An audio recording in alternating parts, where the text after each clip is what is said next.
Oh.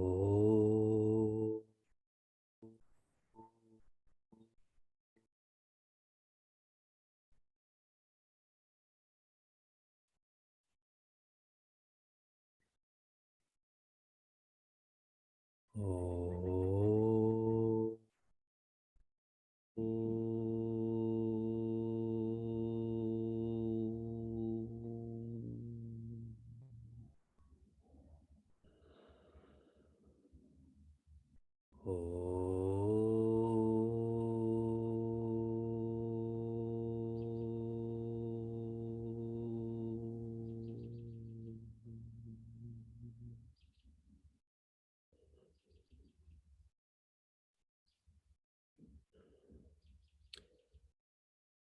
Shri Bhagavan Uvacha Asamshayam Mahabaho.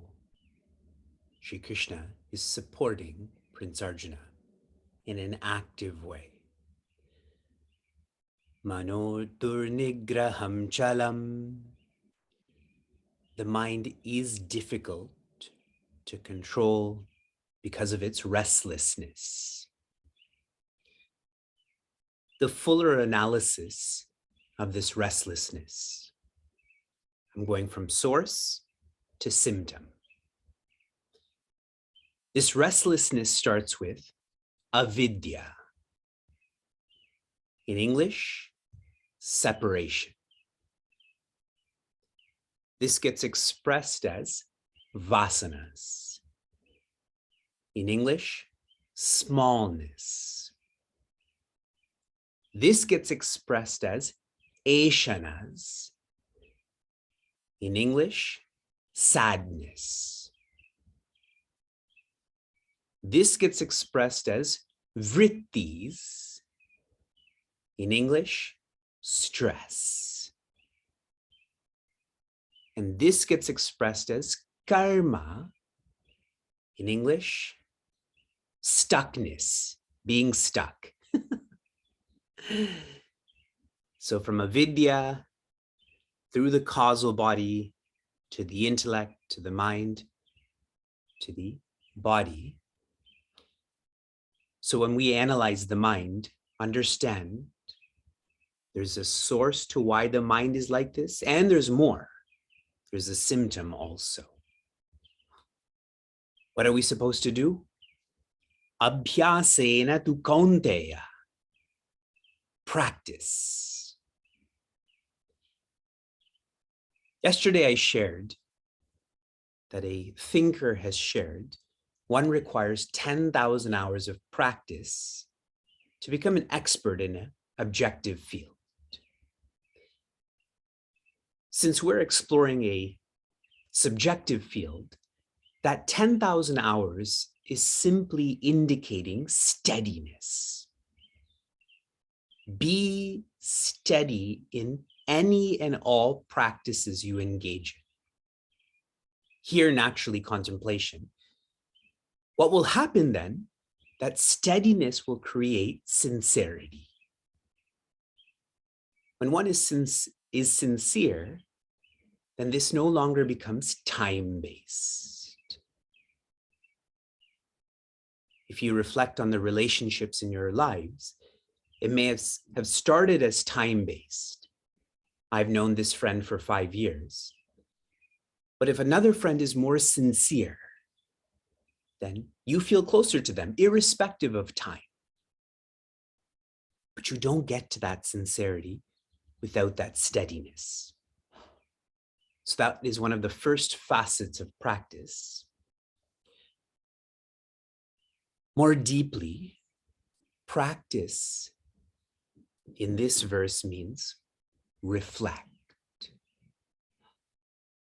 Reflection precedes contemplation.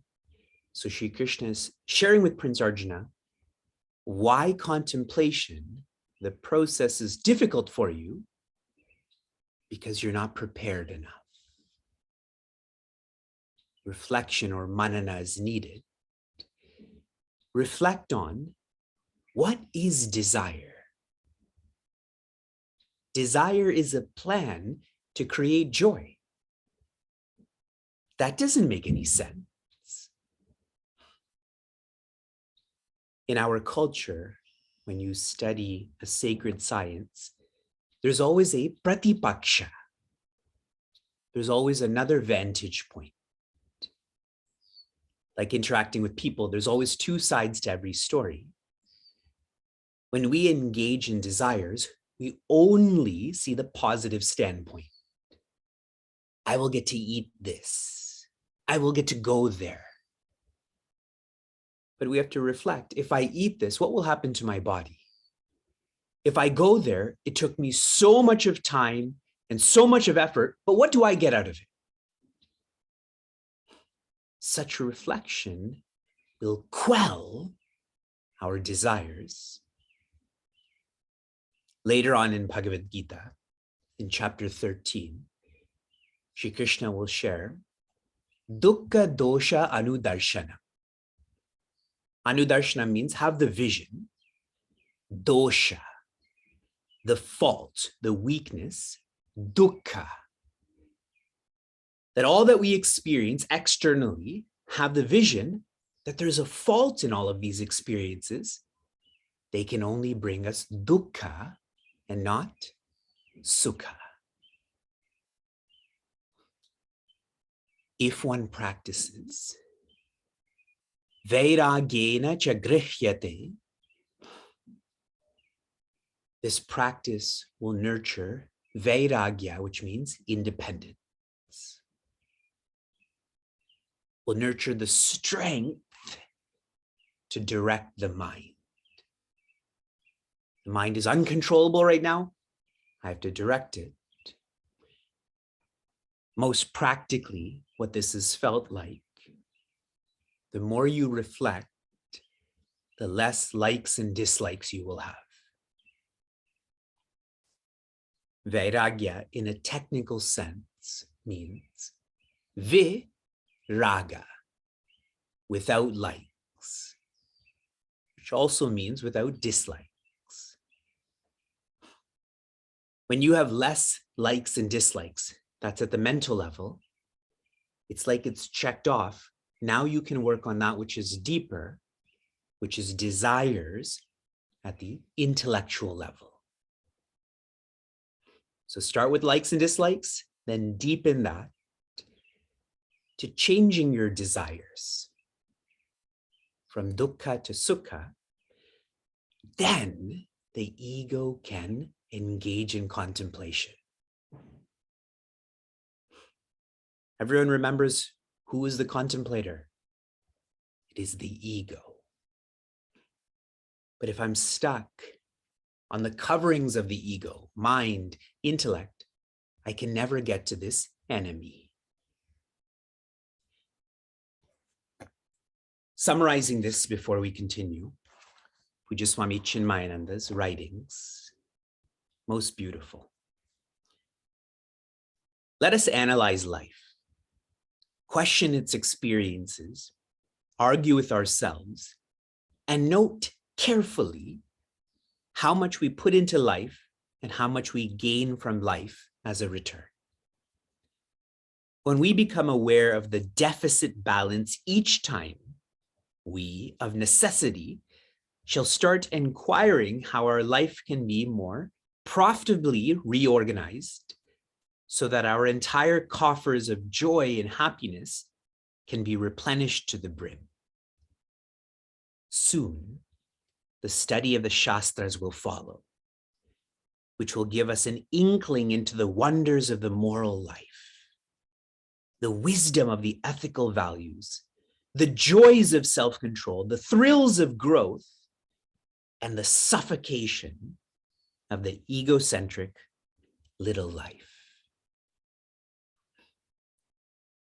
Whenever I read to you Pujaswami Chinmayananda's writings, you have to feel that he's in front of you, yelling at you, staring at you in the eye, saying, wake up, enough. We continue, verse 36.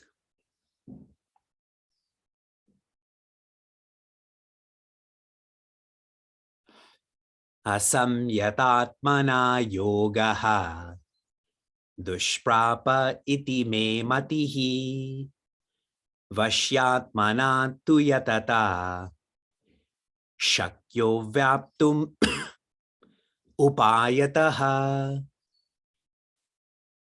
The first quarter, yoga.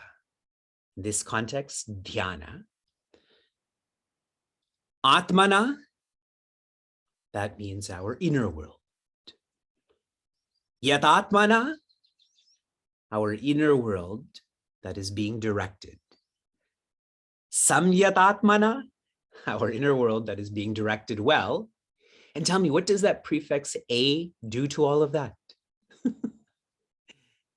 Makes it the opposite.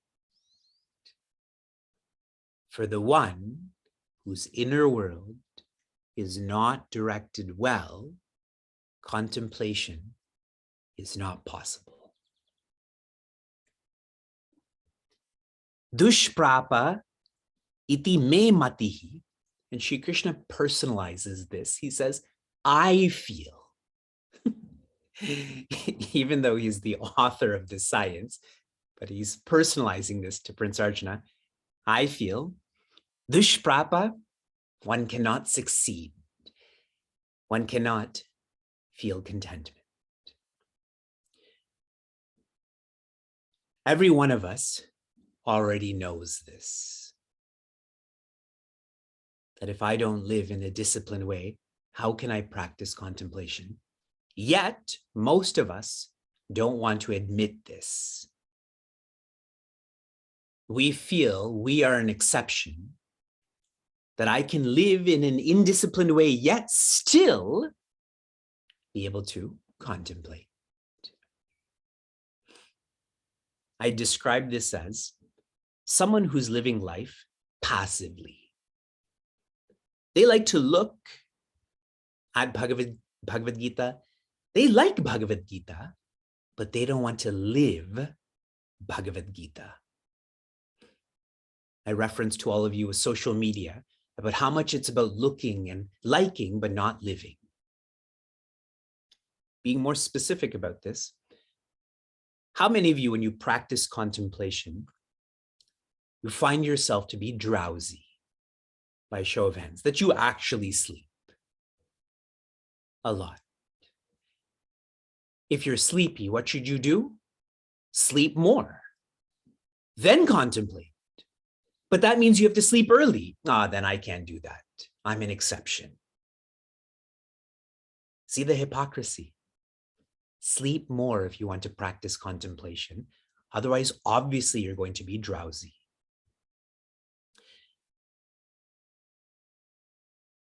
If we want to be successful in the world, suppose I want to be a professor. Suppose I want to build my own custom designed home, whatever it may be. You still have to be disciplined. Agree?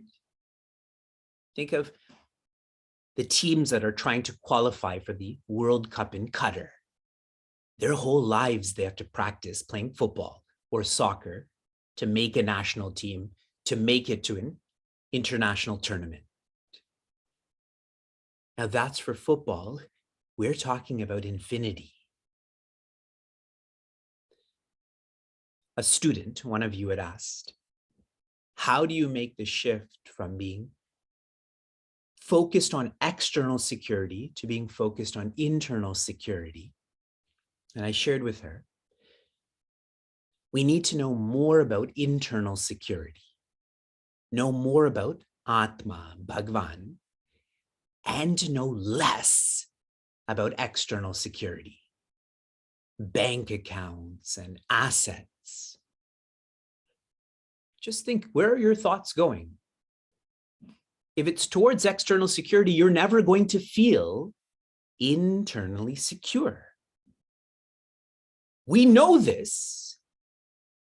We have to follow this. Swadhyaya. What are we supposed to do with this first line? Swadhyaya. Study yourself. Get to know who you are. This will help one to be honest. Why Shri Krishna is teaching Prince Arjuna? Because he's honest. Arjuna comes from Arjava, the one who's straightforward. Comparatively, Vashyatmana tu yatata, comparatively, the inner world, that's Vashya, being directed. By whom? Yatata, a seeker, an aspirant. Shakyaha avaptum upayataha, practicing contemplation and gaining contentment is possible. It is possible, upayataha, through the right means. What are the right means? Everything that Shri Krishna has taught so far. This we already know. I'm going to offer more practical perspectives. Whenever we want to direct, we have to start with the gross, move to the subtle, and then to the causal. The grossest part of us is our lifestyle. Our lifestyle has to be made shuddha, pure. You start there. Then that will deepen to the body. The body is to practice dhamma, calmness of body. Now you're shifting towards the subtle. Next is our breath. Our breath should be made sama, which means natural. So lifestyle, gross body, now the subtle body. The mind is to practice shama. The mind is to be quieted. Only if you do that can you go to the next level. For the intellect, uparama. Uparama means understanding these insights, so the intellect becomes still. If I follow this lifestyle, gross body, subtle body, then I'll be ready to work with the causal body, which is the ego. The ego is to engage in samadhana. Samadhana, to be absorbed in the spirit.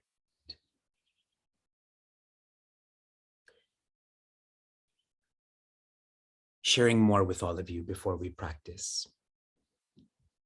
Do you all remember when I shared with you how Shri Krishna's day begins and ends? His day begins early in the morning with dhyana. Then dhamma, which is rituals. Then dana, which is charity. Then dharma, which is responsibility. But how did it start? With dhyana. Now, for us, out of all of these verbs, dhyana is the most difficult. So what should we do? Start from the top and come down. Start with dharma. And we have invested a lot in understanding and appreciating dharma. Then, this is all for training for dhyana, from dharma to dana. Be a more generous personality in terms of your resources, time, and effort. That will help you to be trained for dhamma and then dhyana. I'm reading one paragraph from Puja Swami Tejomayananda about the importance of dana, and we'll practice. We have developed a sense of possessiveness in the world by always offering everything of ours to the Lord. One day, we will actually feel that everything is indeed the Lord's alone. Then we will wonder what we can even offer to him.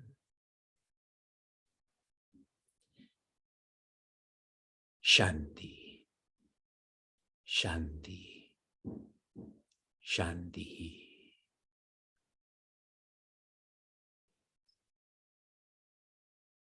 Oh.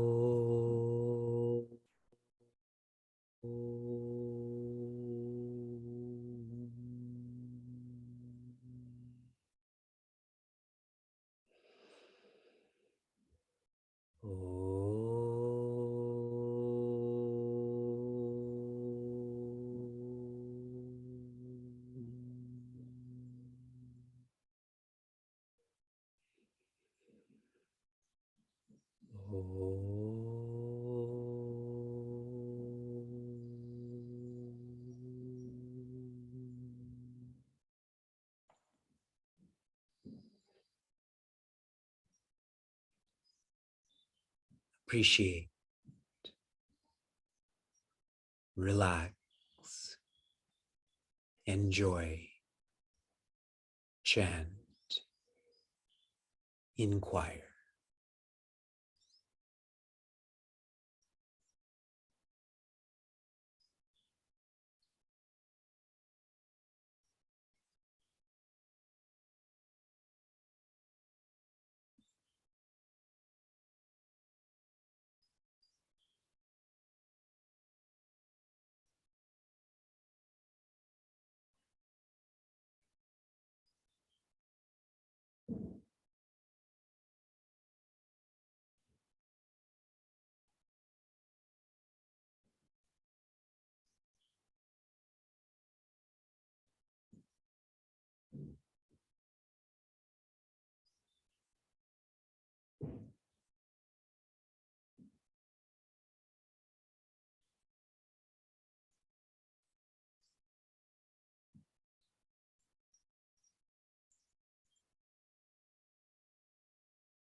Appreciating one's lifestyle is purification.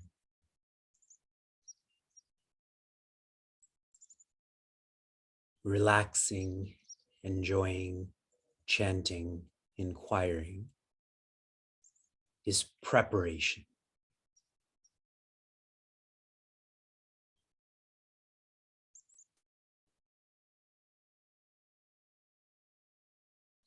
The ego,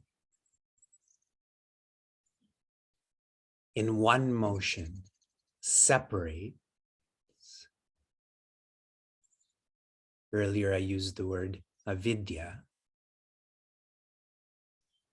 and then naturally identifies with a part of this separation.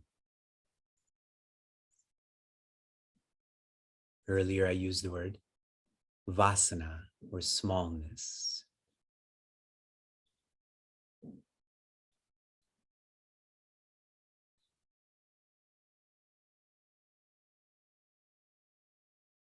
The ego, as if, separates from infinity, Atma,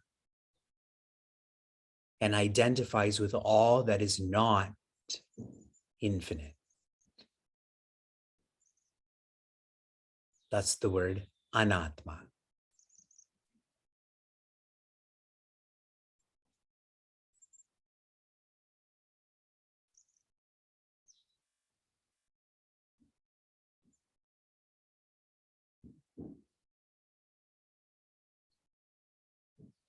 How one brings the ego back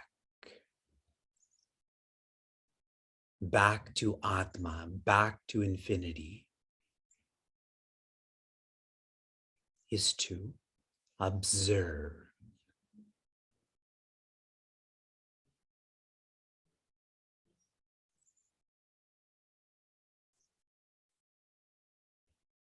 Dhyana, samadhana, sakshi.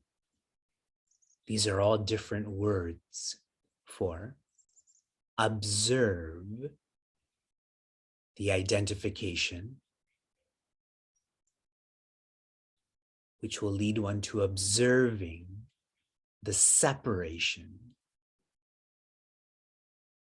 which will lead one to observing the Atma, spirit. And that is how the identification changes from anatma to atma, finite to infinite.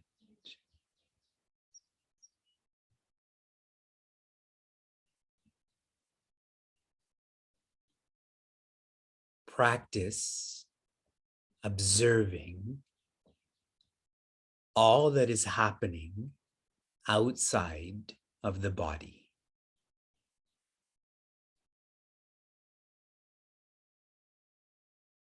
Pay full attention. Be acutely conscious of everything that is happening outside of the body. Practice.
The more one practices observation, the less one practices identification. In turn, the less one practices separation.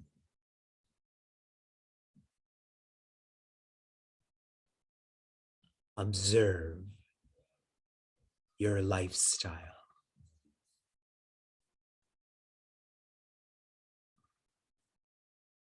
Shanti, Shanti, Shanti.